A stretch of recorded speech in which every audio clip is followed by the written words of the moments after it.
So, I guess we should start out with any questions?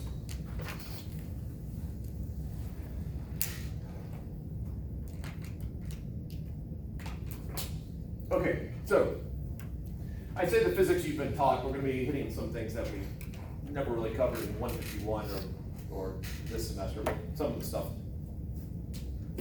there's far more that I haven't taught you.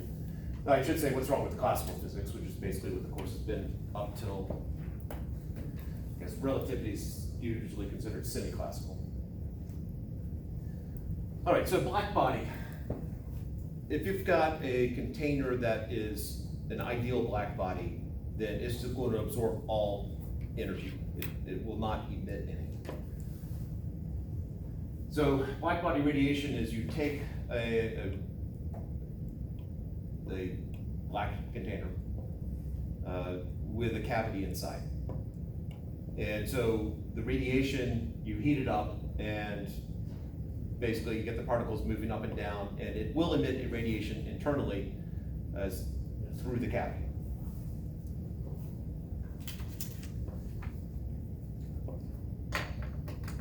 So you get it to the point where it's a thermal equilibrium. So if you imagine that a particle in the wall of the cavity is moving up and down, it's emitting energy in the form of radiation, but it's gaining just as much energy as it's losing. So whatever energy is in the particle would be the energy in the wave.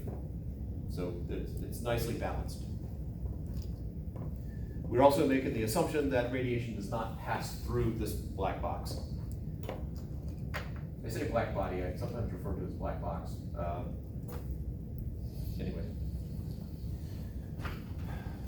So if we imagine that, so I'm looking at a cross section of this box,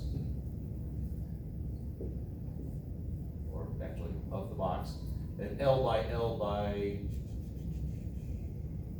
L cavity inside of it, I have radiation bouncing from one wall to the other in ideally some sort of harmonic motion. So I'll have a bunch of standing waves. They are fixed ends, and so I'll have nodes there. So I'll have sort of the simplest, that length there is L. That's half of a wavelength. If I got the next harmonic, I've got two halves L, two halves of a wavelength or a full wavelength, and so on. I'm going to have some multiple of the half wavelengths. So in the situation where I've got the standing waves, then I'll let M be some integer, counting number. I guess I could do positive integers.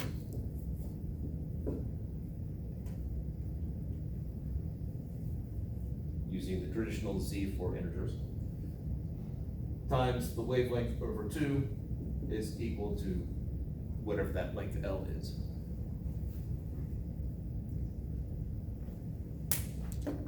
Doing a little fancy math here, we get, see I want M over L. So M over L is equal to, L comes over, this comes over 2 over lambda.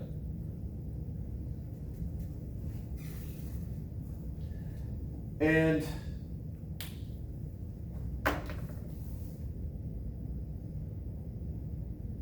if you know lambda and you know the speed, how do you find frequency?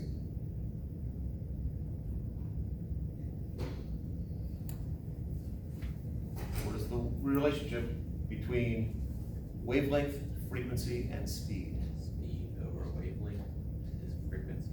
Yeah.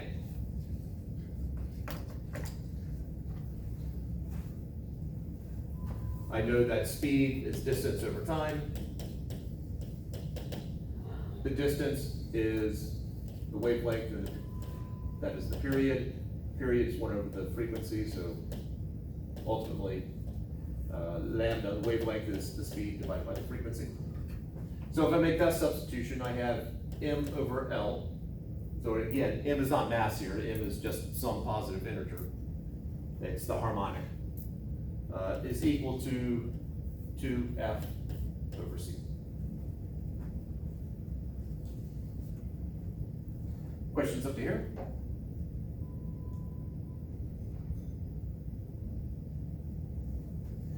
All right. Flashback to 2 weeks ago, 3 weeks ago, when we derived the speed of light. We had that generic equation for, let's say, the electric field was some magnitude, some maximum value times the cosine or sine, kx minus omega t. What is k? Number of waves. Called wave number. So we have k as the wave number, and what's the relationship between k and the wavelength? Is it 1 over? No, not, there's another factor thrown in there.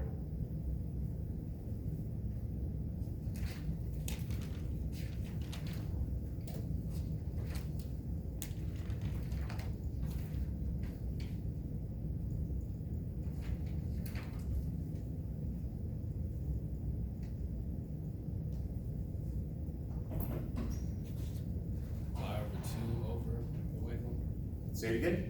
Pi over 2 over the wavelength. The two's in the wrong spot. 2 pi over the Yeah, wavelength. okay. 2 pi over the wavelength,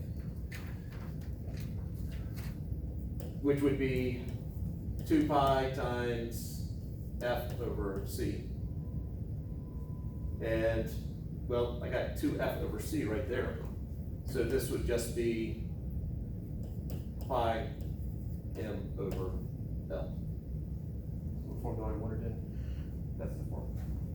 So, as we will get to in a moment, I want to actually square it. So my wave number squared is just going to be pi squared times that integer squared over L squared. And again, L is the dimension in the box.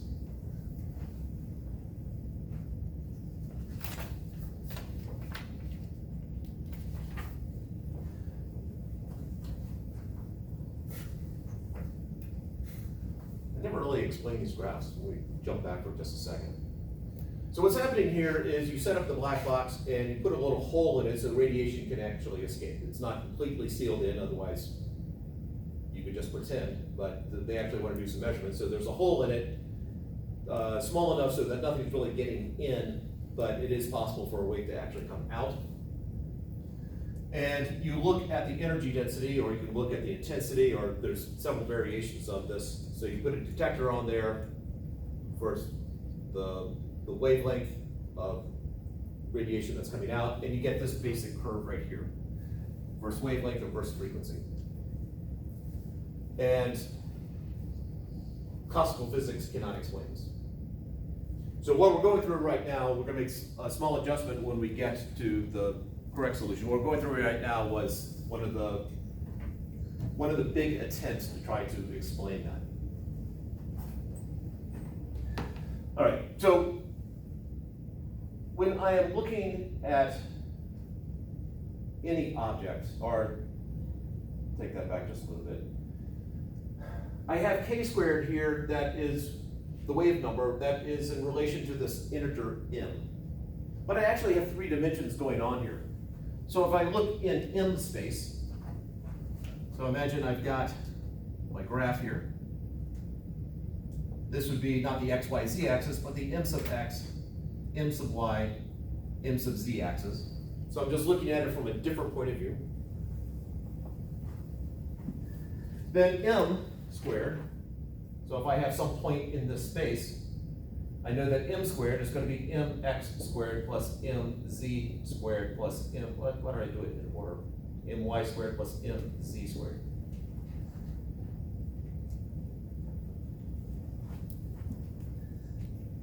So if I expand this to be more than just one dimension, I can have k squared, my wave number squared, is equal to, lost it already, pi squared over L squared. Pi squared over L squared times mx squared plus my squared plus mz squared.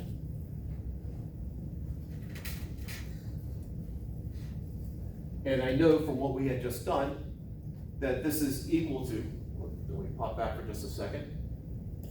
pi m over L.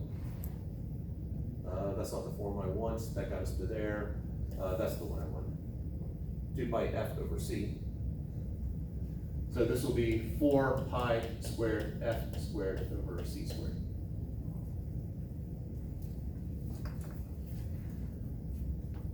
So in this space, I'm looking for combinations of mx, my, and mz that would produce a harmonic. So if I picture that I have a shell here, so an attempt to draw a three-dimensional shape here, where the surface is at some particular value of mx, my, and mz, this combination of these integers.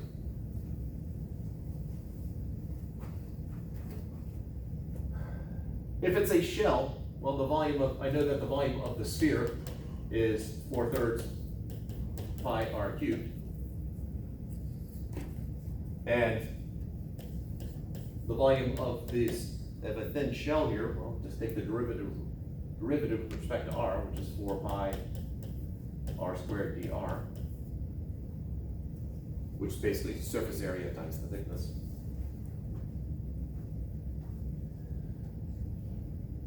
Relating that to what we have here, sort of my x, y, z coordinates right there, but this basically describes a sphere in my M space with a radius of 2 pi f over c. All right, now's your chance. So if the radius is 2 pi f over c in this M space, what's the differential of r? With respect to f? 2 pi over c df. We plug that into our volume over here of this shell.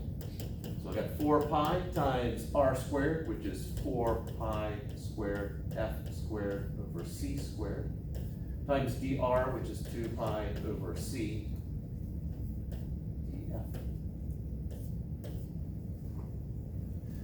Let's combine like terms there. I've got 16 pi to the 4th. Is it really pi to the 4th? I'm imagining that. So somewhere I threw in too many pi's. It's 4 pi r squared over dr.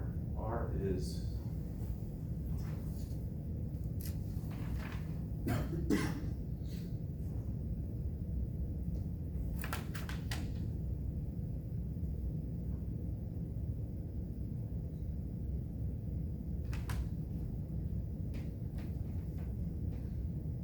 too much pi.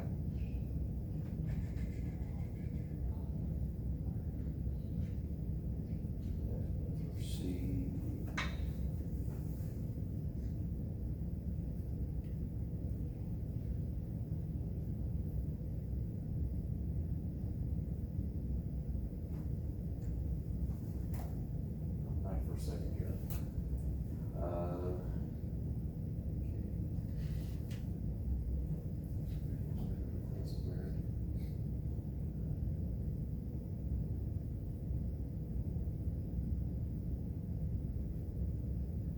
Oh.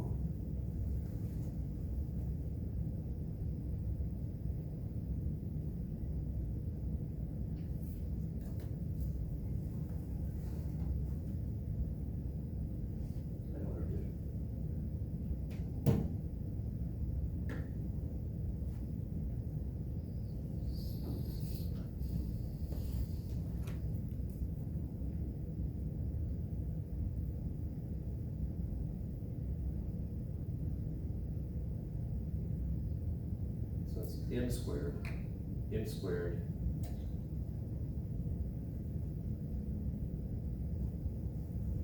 Just right here, m is 2lf over c. So now I take that, substitute in for here. So that's not the form I wanted. I wanted 2 two L F over C times pi squared over L squared, which is pi squared two F over LC. I still think that's at R squared, so pi squared, still got the pi squared there. I have too many pi's.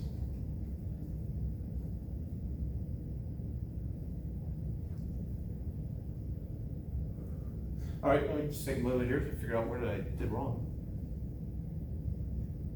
Oh, well, that's one thing.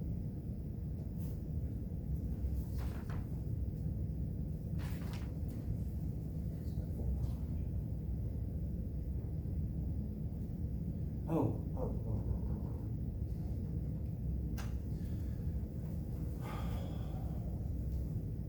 All right, good with that. Let me erase that attempt to correct.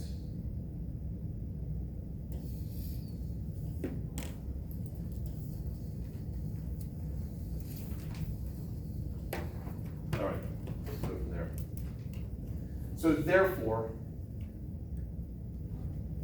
looking at this equation right here, we had K based upon what the wave number is in its relation to the wavelength, is equal to this. The pi squares are going to cancel out.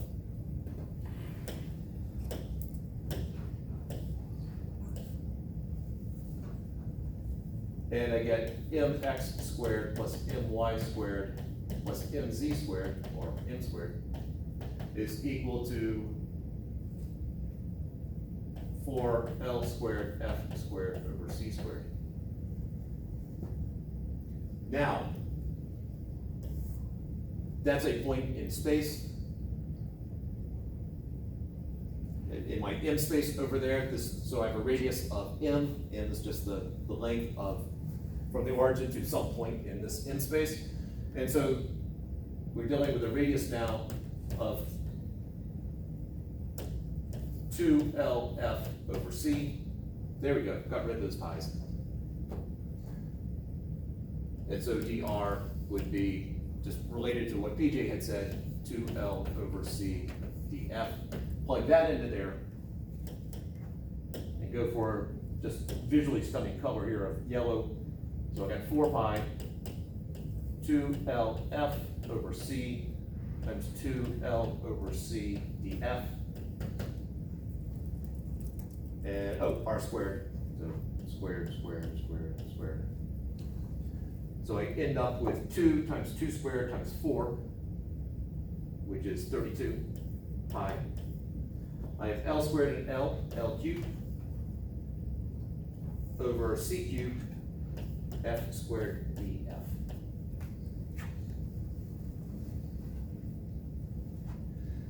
So I've got this thin shell in this M space, and at any point on that shell would correspond to basically the number of possible answers that would satisfy at a particular frequency. It would satisfy basically the number of solutions for solving this black body problem. So you've got the standing wavelengths, so the various combinations of mx, my, and z. The trouble is, well, not much of a trouble, but mx, my, and z can't be negative. Matter of fact, they can't all three be zeros either, but I can have 2 of them zeros and the other one's not. So I got a sphere here. I described a sphere, but only one bit of it actually makes any physical sense when we're in positive M space. So the number of solutions then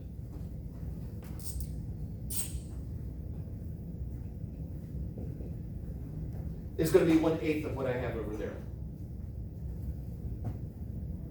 So that gives us 4 pi L cubed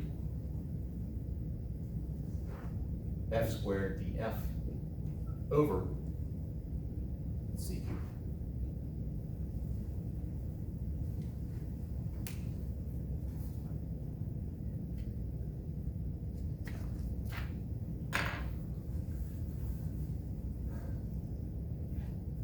Questions up to there?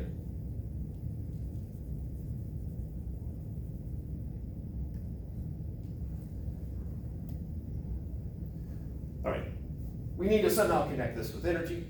So let's connect it with energy. Ultimately, we're trying to get to energy density.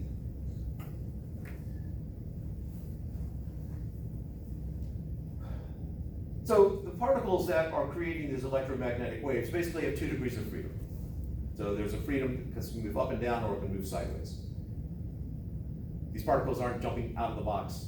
So, you know, it's in ideal situations infinitesimally thin, but the particles are just moving basically up and down and sideways. So I have 2 degrees of freedom. So the amount of energy, the average amount of energy for these particles is going to be 1/2 times kBt. So energy, that is really not a good marker to use in here.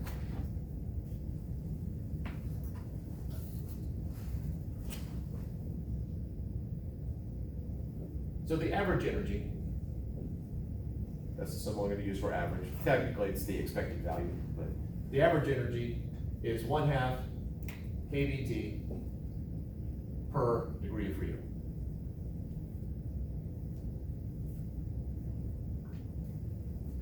Now, the 1/2 kBt, we actually derived that in 251 when we were looking at the relationship between kinetic energy and temperature. And we had 3 degrees of freedom in that particular case, so we ended up with 3/2 kBt.